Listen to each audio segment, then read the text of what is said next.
You're watching ANNEbishowsa, the only show dedicated to everything Ann Curtis.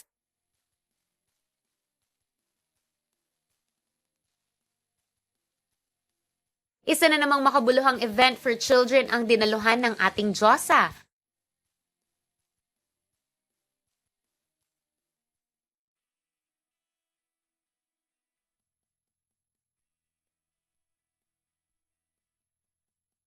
Through the help of UNICEF, nilaunch na ang first ever children's book ni Ann entitled Anita, the Duckling Diva.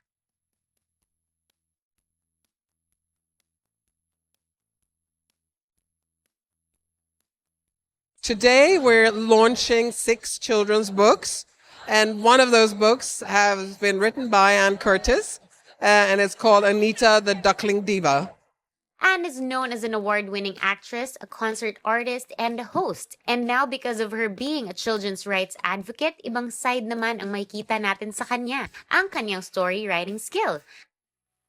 I think it was a brilliant opportunity. She's a well-known name, but also because she's really enthusiastic and like, yeah, I want to do that. And so, and she's very easy to work with. She takes things on board and she really works very hard. And like she said earlier today, she comes to, or she was coming to UNICEF every Thursday, and she would spend several hours there learning how to write, but also learning about children's rights and all kinds of things. So she really dedicates herself to the things that she accepts doing.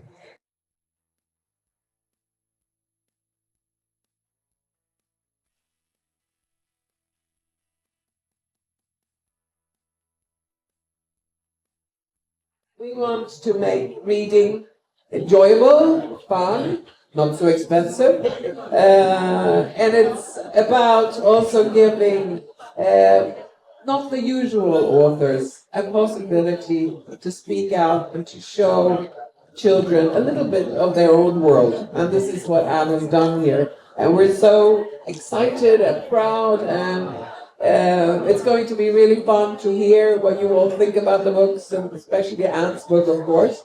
The Duckling Diva is really very, very special. Before the main event, humarap muna sa press si Ann para sagutin ang mga tanong about her baby project.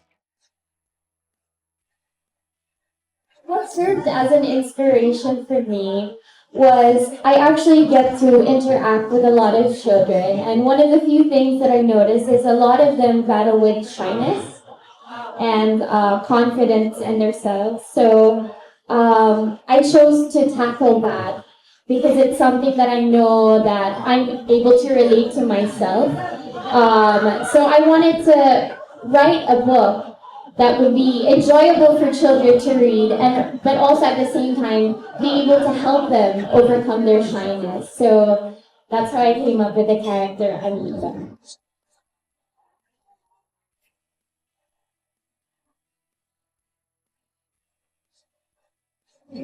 For me, yes, I do read a lot. I'm quite a bookworm. I have my own bookshelf collection of different sorts of books. Just to add to that, I think it's also a great way for mother and child, or father and child, or brother and sisters and friends to actually bond, especially at bedtime. I think that's such a great experience that you can never really take away. And I think that's something that would be great for children to be able to have those communication skills with their parents or friends, and being able to talk about a book, holding it, going through the pictures together. I think that is something that would be nice to influence with the youth today, not just to be stuck on an iPad. Thank you.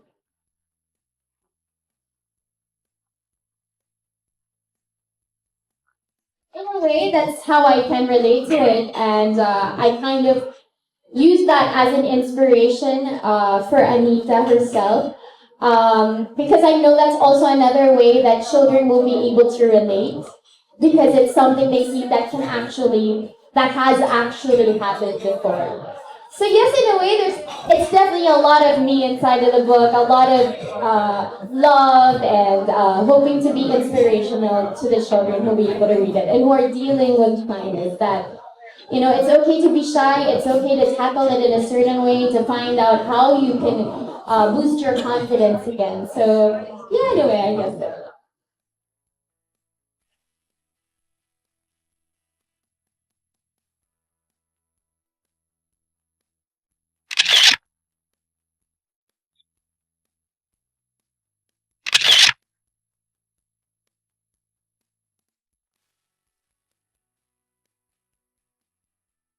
Punong-puno ang activity ni Anne that day for the book launch. After the press con, nagkaroon din ng exhibit ng iba't ibang artworks na ginamit sa libro. I think the environment for kids right now is almost overstimulating. You know, there's lots of tablets, but there's television, there's this, there's that, and kids are kind of hyper all the time. So I think to settle down, for someone to read a book for them, or they read a book themselves, give both the kind of physical space and rest that they need, but also that opens up a world of imagination, of fantasies, of you know, where you can develop your brain and your ability to think a little bit further.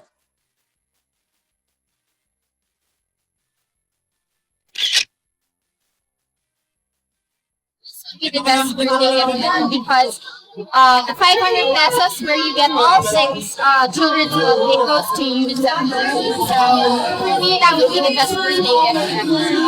Instead of giving me a gift, why not support me? And actually in this book, of course there's a story, but there's also children's lines. And so children who read, it's proven, who read books actually develop their brain capacity more than children who don't. I think it's really, really important, even for young children, to be read books from an early age, maybe 1.5, 2 years. Kids start enjoying it. So by all means, go get these books and read them to your kids, grandkids, and so on.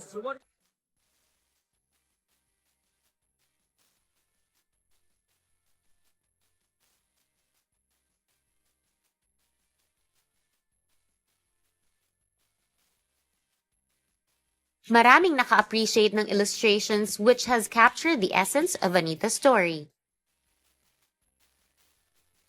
I think all kids, first of all, like the fact that they're sitting with a parent or an adult that they like. And you can talk about, when you read, it doesn't continue, you know. You can stop wherever you like and talk about it. And you can look at the drawings or the illustrations and so on. So it's different.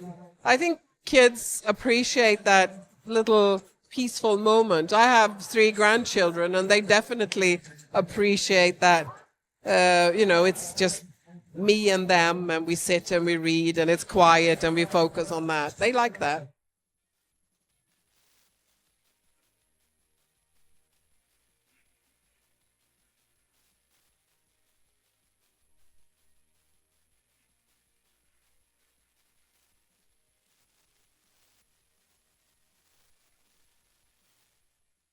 Gary V is one of our ambassadors as well, and he's been with us for more than 20 years, I think. And he's also very, very generous with his time and you know, advocates for issues and so on. And Daphnos Menya is also our breastfeeding advocate, but she also helps us like doing, you know, emceeing when we have events and so on. There are many people who help us out, actually, and it's not difficult to get support for UNICEF, because who can be against children? Yeah. You're still watching ANNEbishowsa.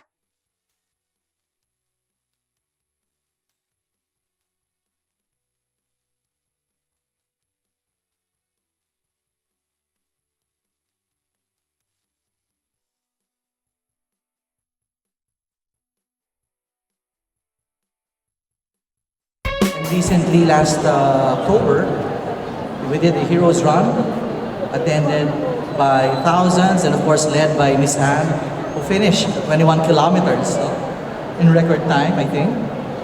And this inspired more to be champions for children.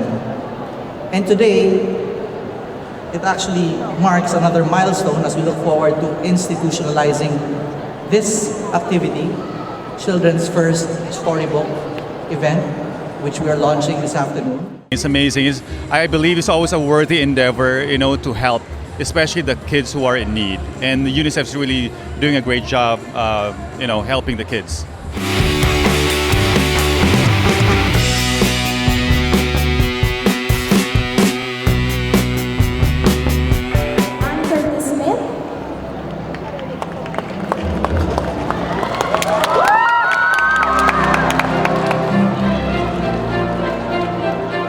Illustrated by James Avalos.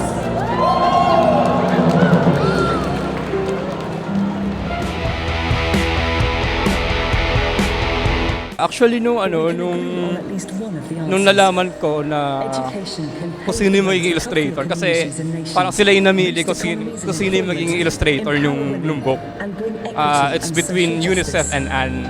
So, yun. Meron kaming catalog as a group, and then namili sila doon kung sino yung mag-illustrate. And then, nalaman ko lang na yun, yung illustration ko yung nagustuhan. Then yun, the rest is history.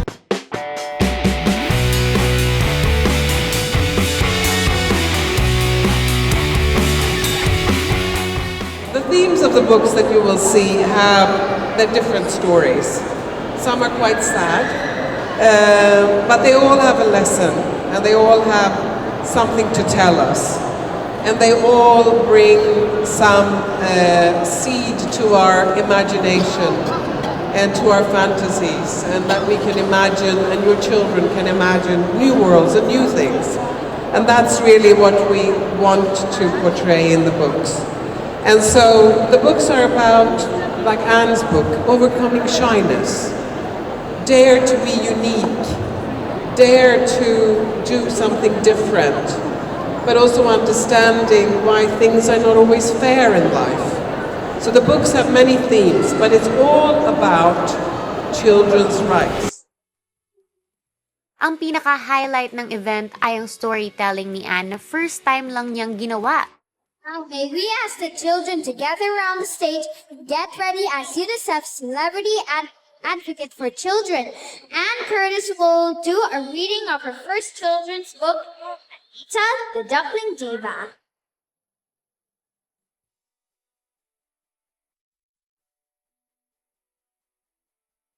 Alright, umpisahan ko na po yung storytelling ko. This is Anita. Yes, this is Anita, ang Duckling Diva. Kaya sana po magustuhan niyo ang storyan to. She's so nice, and the way she interpreted the book, it was very good. The kids really enjoyed it. Kahit hindi sila marunong magtagalog pa, they understood what she was saying. Anita, ang bibig, bibitera. Talagang tumutok ang crowd while she was doing her stuff. Family Day sa eskwelahan. Lahat ay sabik ng kumanta, sumayaw, at magpakitang ilas. Lahat, maliban sa mahiyain si Anita, na kanina pa nagtatago sa likod ng mga magulang niya. Ilang sandali na lang, tatawanin ang pamilya niya sa entablado para kumanta sa harap ng lahat. Yeah, the story, do you remember what the story was about? About a duckling who was shy. Yeah, who gained her confidence, yeah. Alam naman po natin na hindi po siya ganun sa Tagalog, pero trinay niya po talaga yung best niya na matapos po yung story ng pure Tagalog po talaga. Kaya sobrang galing po, tsaka po yung lahat po ng mga bata, sobrang namangha po sa book na sinulat niya po. Sa bahay, maghapong umiyak si Anita sa kwarto niya. Hiyang-hiya siya. Tahan na, Anita, sabi ng nanay niya. Okay lang na mahiya ka. Unang beses mo kasing kumanta sa harap na maraming manonood. Sa susunod, siyako, kakayanin mo na. Very exciting ang storytelling ni Anne that day because meron ding video support para mas ma-appreciate ng lahat. Nahihiya po ako. Hindi ko po alam kung paano ako makakakanta sa harap ng maraming nanonood. Subukan mong kumanta sa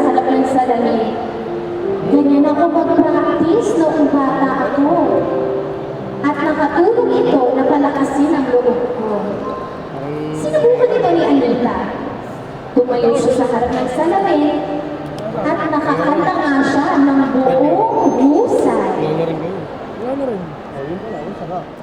The first time that we learned about it, we were surprised, but it's also great, just to have her write this story. Actually, my daughter loves it was an instant hit with her the first time that she read Anita, the Duckling Diva.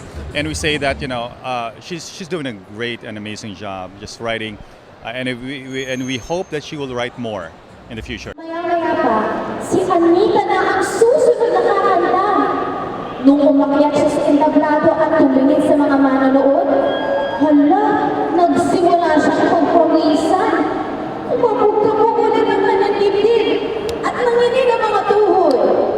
Pero, nakita niya ang kanyang nanay at naalala niya yung sinabi nito. Yung story about siya, yung mga bata pong mahihain sa first. Kaya yun po, parang dito po sa may book na to, tinuruan niya po kung paano hindi po mahiya yung mga bata, ganun po.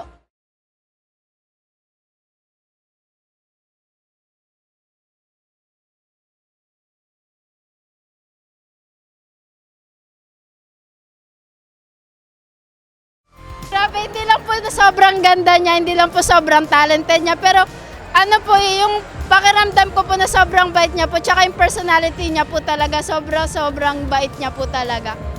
Mula noon, nalabanan na ng kanyang pagiging mahiyain at nakapagtanghal na rin siya sa pinakamagagarang entablado sa buong mundo bilang si Anita, ang Viva Directora. May pahabol. Minsan nagdadala pa rin siya ng stuffed toy. Mabuti na yung sigurado. The end! So yun lang unang book at journey ni Anita, the Duckling Diva, at kung paano nyo ma-overcome ang pagiging shy. Meron ba kayong questions, kids? She has? Oh, what's your question? Why was Anita very shy at first? Well, because she didn't have confidence to sing. She wasn't sure kung maganda ba ang boses niya. Hindi siya sure kung magugustuhan ba ng lahat ng boses niya.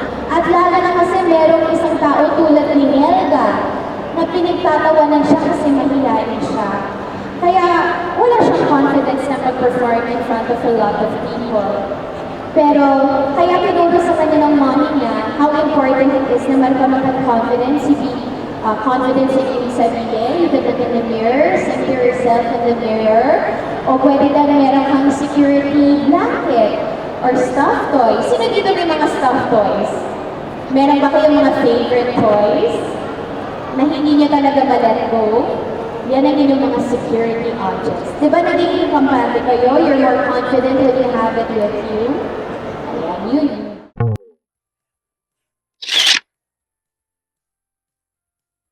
I invite all of you po na to grab a copy of all the children's first story books. Sa halagang 500 pesos po, makukuha nyo ang buong set.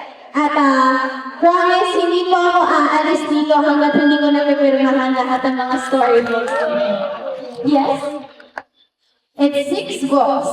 For 500 pesos, 6 books na yung makukuha mo. Kasama yung link to the Duckling Diva.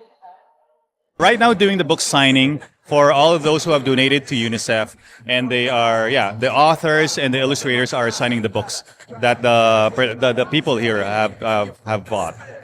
After showing her storytelling skills, isa pang inabangan ay ang book signing ni Anne. Parang premiere night lang ng kanyang blockbuster movies, talagang maraming pumila para ma-meet and greet ang ating Diyosa.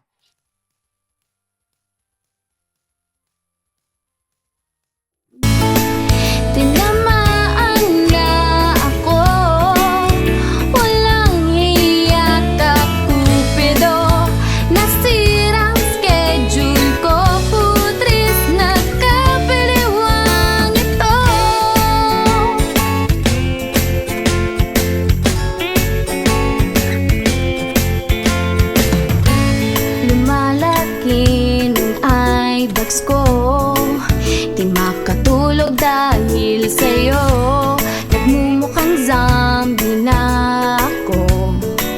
Di mapakali ano mo ba to? Sana lang mapapansin mo rin ang kagandahan kong ito. Hirap na kasi ang lola mo napaliw na ata sa kapapantasyo sa'yo. Daig mo pa sa bakbang, napatumba ako. Isang sulyap mo lang, nagtotorete na ang utak.